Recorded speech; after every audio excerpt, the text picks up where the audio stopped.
নমস্কার বন্ধুরা, রিনাস কিচেনে আপনাদের সবাইকে স্বাগত।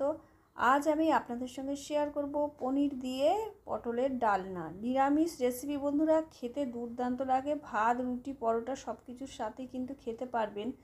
আর একই রকম পটলের রেসিপি না খেয়ে বন্ধুরা একটু অন্য রকমভাবে বানালে খেতে কিন্তু দুর্দান্ত লাগে। আর তার জন্য দেখুন 500 গ্রাম পটল আমি অল্প করে খোসা রেখে ভালো করে ছাড়িয়ে নিয়েছি। দেখতেই পাচ্ছেন অল্প অল্প খোসা রয়েছে। আর এটাকে আগে থেকেই ভালো করে ধুয়ে নিয়েছি। আর নিয়ে নিয়েছি 400 গ্রাম পনির। আর পনিরটাকে কিভাবে কেটে নিচ্ছি দেখে নিন। পনির দিয়ে একবার হলেও বন্ধুরা এইভাবে পটলের ডালনা রান্না করে দেখবেন। নিরামিষের দিনে কি রান্না করব ভেবে পাই না আমরা, তখন কিন্তু এই রকম একটা যদি ডালনার রেসিপি থাকে সবাই কিন্তু বেশ মজা করে আনন্দ করে ভাত খেয়ে নেবে। আর দেখুন পনিরগুলোকে আমি ঠিক ত্রিকোণ মতন করে কেটে নিচ্ছি, একটু ত্রিভুজ আকারের করে কেটে নিচ্ছি বন্ধুরা, দেখতেই পাচ্ছেন। খুব বেশি কিন্তু ছোট করে কাটছি না, একটু বড় বড় সাইজ রেখেছি। আর এইভাবে কেটে নিলে পনিরটা কিন্তু খেতে ভালো লাগবে। আর আপনারা যেমনভাবে কাটতে পছন্দ করবেন সেই হিসেবে কিন্তু পনিরটাকে কেটে নিতে পারেন।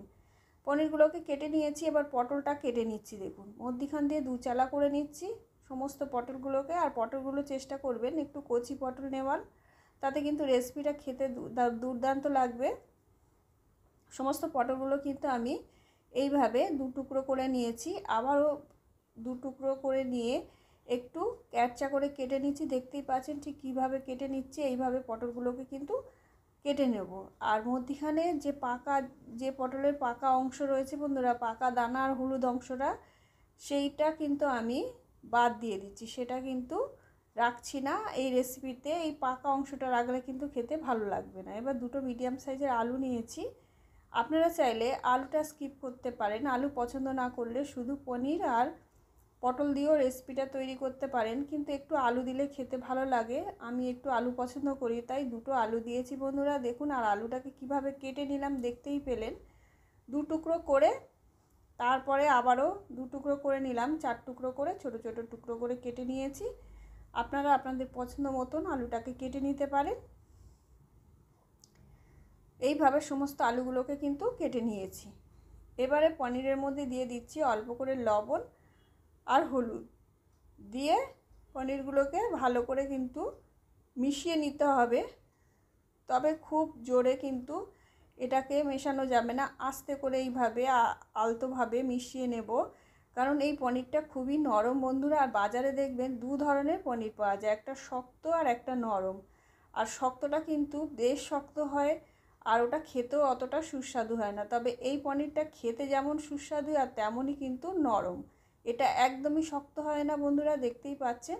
তাই আলতো হাতে হালকা করে কিন্তু আমি লবণ আর হলুদ পনিরের মধ্যে মাখিয়ে নিচ্ছি। সমস্ত পিসগুলোকে এইভাবে মাখিয়ে নিতে হবে।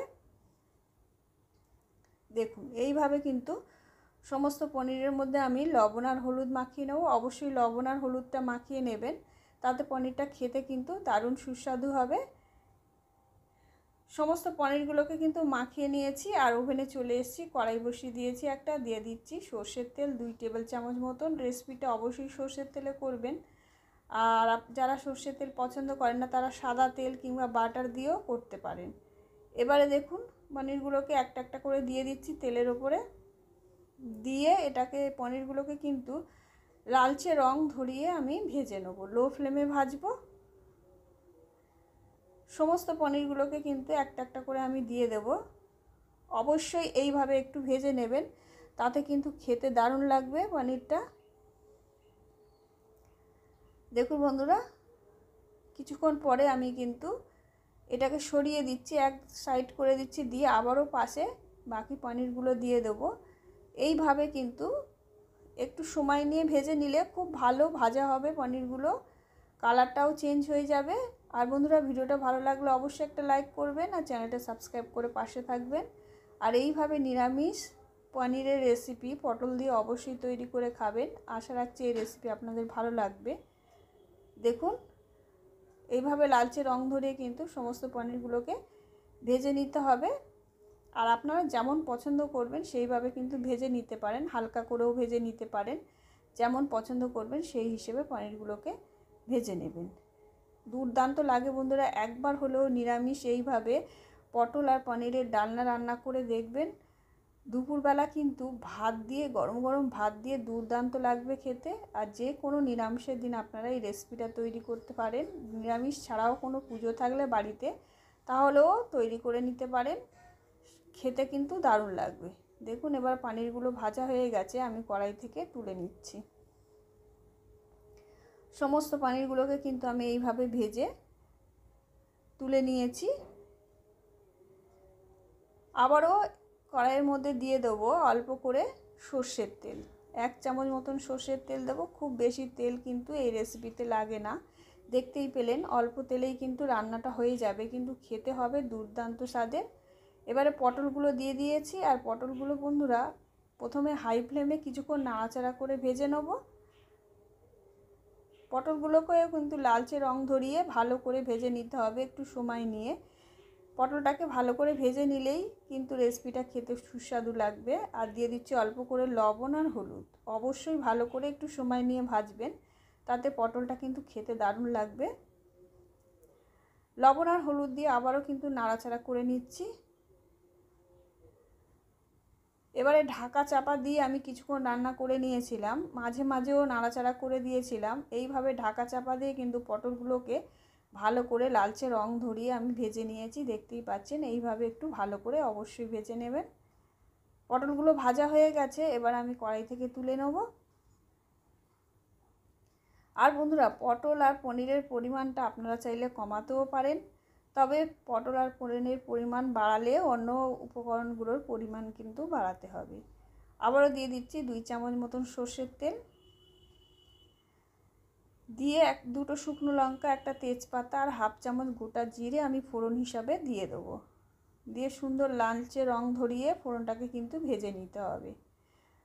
জিরে ফোড়নের পরিবর্তে আপনারা কালো জিরে ফোড়নও দিতে পারেন। দিয়ে হালকা করে লালচে রং ধরিয়ে ভেজে নিচ্ছি। ফোড়নটা ভেজে নিয়ে এবারে যে আলু দুটো কেটে নিয়েছিলাম সেই আলু দুটো কিন্তু এর মধ্যে দিয়ে দিলাম। আলুগুলোকেও কিন্তু লালচে রং ধরিয়ে ভালো করে কিন্তু ভেজে নিতে হবে। অবশ্যই সবজিগুলো ভালো করে ভেজে নেবেন, তাতে খেতে কিন্তু দারুণ সুস্বাদু হবে। কাঁচা ভাব থাকলে কিন্তু ভালো লাগবে না। আমি আলুগুলোকেও ঢাকা চাপা দিয়ে লালচে রং ধরিয়ে ভালো করে কিন্তু একটু সময় নিয়ে ভেজে নিয়েছিলাম। সবজি বন্ধুরা যে কোনো তরকারিতে সবজি ভালো করে ভাজলেই কিন্তু তরকারির টেস্ট এমনিতেই বেড়ে যাবে, তাই চেষ্টা করবেন একটু ভালো করে ভেজে নেওয়ার। এবারে দিয়ে দিচ্ছি আদা আর কাঁচা লঙ্কা বাটা। 3টে কাঁচা লঙ্কা আর 1 ইঞ্চি সাইজের আদা আমি আগে থেকেই বেটে রেখেছিলাম, শিলনোড়াতে বেটে নিয়েছি, সেটা এর মধ্যে দিয়ে দিলাম। দিয়ে আবারও ভালো করে কিন্তু কষিয়ে নেবো আমি আলুর মধ্যে দিয়ে।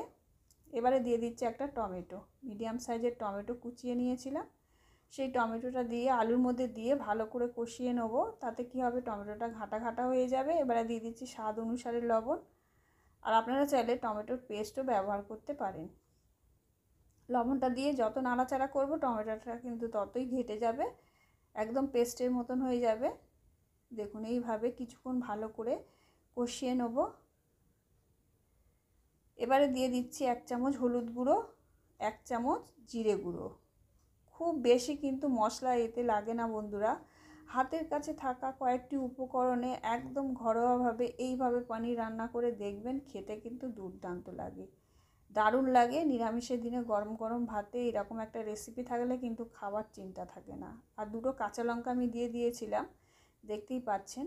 ঝালটা আপনারা আপনাদের স্বাদ অনুসারে দেবেন, যেমন খেতে পছন্দ করবেন সেই হিসেবে দিয়ে দেবেন। এবারে ভাজা পটলগুলো দিয়ে দিলাম। কিছুক্ষণ কষিয়ে নেবার পরে পটলগুলো দিয়ে আবারও ভালো করে কষিয়ে নেব। তবে এতে আমি কোনো রকম গুঁড়ো লঙ্কা বা কাশ্মীরি লঙ্কার গুঁড়ো ব্যবহার করব না বন্ধুরা। সমস্ত পুরো রেসিপিটাই আমি কাঁচা লঙ্কা দিয়েই তৈরি করব। কাঁচা লঙ্কা দিয়ে তৈরি করলে কিন্তু টেস্টটা দারুণ হবে। আপনারা চাইলে গুঁড়ো লঙ্কা কিংবা কাশ্মীরি লঙ্কার গুঁড়ো ব্যবহার করতে পারেন। এবারে 2 চামচ সর্ষে আর 5খানা কাজু আমি আগে থেকেই বেটে রেখেছিলাম, সেটা এর মধ্যে দিয়ে খুব ভালো করে কিন্তু কষিয়ে নিতে হবে, যাতে সর্ষের কাঁচা গন্ধটা না থাকে। আপনারা চাইলে সর্ষের পরিবর্তে পোস্ত কিংবা সাদা তিল কিংবা চালমগজও ব্যবহার করতে পারেন। দিয়ে ভালো করে কষিয়ে নেব। কষানো হয়ে গেছে, এবারে প্রয়োজন মতন জল যোগ করে দেবো। এতে যেমন গ্রেভি রাখতে পছন্দ করবেন সেই হিসেবে জলটা দেবেন। তবে ভাত দিয়ে খেতে গেলে একটু ঝোল ঝোল থাকলে ভালো লাগবে, তবে খুব বেশি ঝোল না, মাখো মাখো হলে খেতে কিন্তু দুর্দান্ত লাগবে। প্রয়োজন মতন জল আমি দিয়ে দিয়েছি, এবার ফুটে ওঠা পর্যন্ত অপেক্ষা করব। আস্তে আস্তে ফুটতে শুরু করেছে, খুব ভালো করে যখন ফুটবে ঢাকা দিয়ে 5 মিনিট রান্না করে নেব। 5 মিনিট হয়ে গেছে, 5 মিনিট পরে ফিরে এসেছি। দেখুন 5 মিনিট পরে নাড়াচাড়া করে দেখে নেব আলুটা কেমন সিদ্ধ হয়েছে। দেখুন বন্ধুরা, আলুটা কিন্তু সুসিদ্ধ হয়ে গেছে, যেহেতু খুব ভালো করে আমি সব কিছু ভেজে নিয়েছিলাম তাই কিন্তু সুন্দর সিদ্ধ হয়েছে। কয়েকটা আলুর টুকরো আমি ঘেঁটে দেবো, এইভাবে দিলে এই গ্রেভিটা একটু গাঢ় হয়ে যাবে আর খেতে কিন্তু বেশ ভালো লাগবে। আর দিয়ে দিলাম 1 চামচ চিনি, যেহেতু নিরামিষ রেসিপি চিনিটা অবশ্যই দেবেন, মিষ্টি মিষ্টি হালকা লাগলে খেতে ভালো লাগবে। আর একটু লবণ কম হয়েছিল, লবণ অল্প করে দিয়ে দিলাম। এবারে যে পনিরগুলো ভেজে রেখেছিলাম সেগুলো দিয়ে দিলাম। দেখতেই পাচ্ছেন এরকম বড় বড় সাইজ থাকলে পনিরটা কিন্তু খেতে দুর্দান্ত লাগবে বন্ধুরা, গরম গরম ভাতে কিন্তু দারুণ লাগবে খেতে। হালকা করে একটু ছড়িয়ে দিচ্ছি, দিয়ে ঢাকা দিয়ে আবারও আমি কিন্তু 2 মিনিট মতন রান্না করে নেব। খুব বেশি রান্না করার দরকার নেই, পনিরটা কিন্তু নরম, খুব বেশি রান্না করার কোনো প্রয়োজন হবে না। আর যাদের পনিরটা শক্ত হয় তারা একটু বেশি সময় ধরে রান্না করে নেবেন। রেসিপিটা আমার রেডি হয়ে গেছে, ভালো লাগলে অবশ্যই একটা লাইক